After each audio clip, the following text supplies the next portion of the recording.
So we're standing here with Esa Ikäheimonen from Seadrill. We're just fresh out of a panel discussion about M&A in Norway.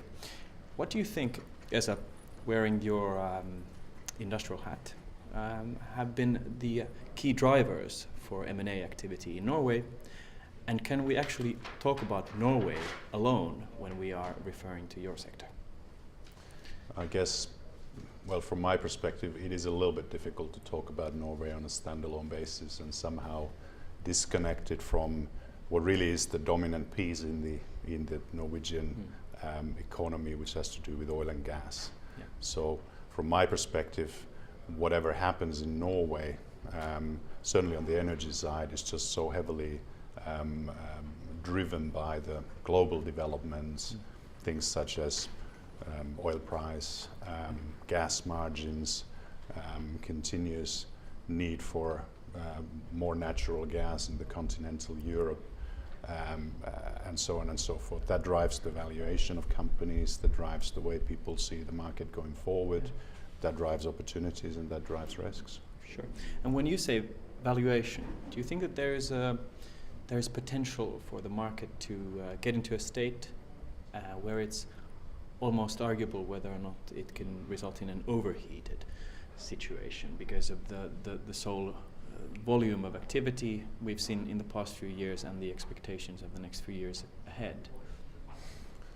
Yeah, I think you could probably rewind a few years back and see what happened in oil and gas when everybody started, banking on sustainable oil prices well in excess of $100 per barrel, peaking at something like 140.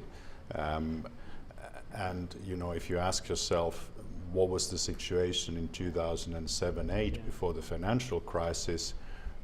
The industry was seriously overheated. Capital costs were simply through the roof. Okay. Certainly not sustainable. And I think the financial crisis, with all its downside, probably had a bit of a healthifying effect as well on what was going on. I think there's obviously a significant risk that something similar will happen again. It's already happening in terms of valuations being, at times perhaps almost unrealistic. Certainly when it comes to M&A opportunities, it's really difficult to find the common ground between the buyer and the seller when the other one thinks it's worth 100 and the other one thinks it's worth 2. And it'll be there for a while. But at the same time, I think the overheating creates some opportunities as well, and you just have to stay alert to those and basically grab them as and when they come. I think all of what you just mentioned has a lot of sector-specific traits. So on that note, I would like to point out briefly that it does come across that Norwegian banks are very much up for business at the moment, but at the same time that there are also new financing vehicles that are driving some of these opportunities, the financing aspects of it, and maybe perversely also the valuations in the long term. But knowing this, I'm maybe referring a little bit more to asset-backed financing opportunities at the moment, which you guys have been able to tap into so cleverly. What's the story there? How long has that been available? Will that continue, or will we see a change there? Will there be a risk involved in that too?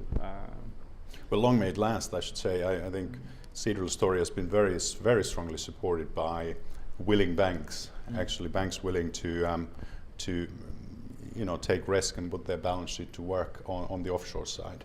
I think we currently have got something in the order of $8 billion of secured bank debt on our balance sheet.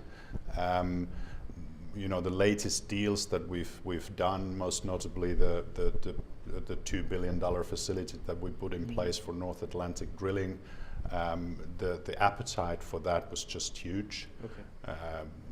We basically made a 10-bank deal over a very short period of time, got that all not only underwritten but basically syndicated all in one go. And there's another 10 banks that actually want to join in now during the second round of syndication. So it's not just the Nordic banks, it's certainly not just the usual suspects that I could name, but I don't want to name them right now.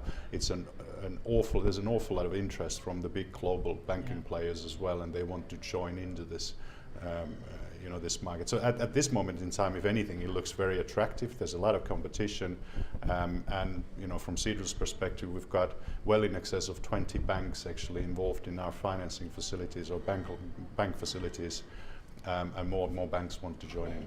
I think the lesson here to learn is not that we're going to drink beer in a moment, but the fact that No wine. is that Seadrill is an extremely international object in the context of Norway, operating in an international universe of opportunities, and tapping into shall we say, international financing to get there. So in that sense, standing out of the lot and playing a truly global M&A game. Thanks for your time, and hope to see you again here next year. Thanks, Kasper. Thanks.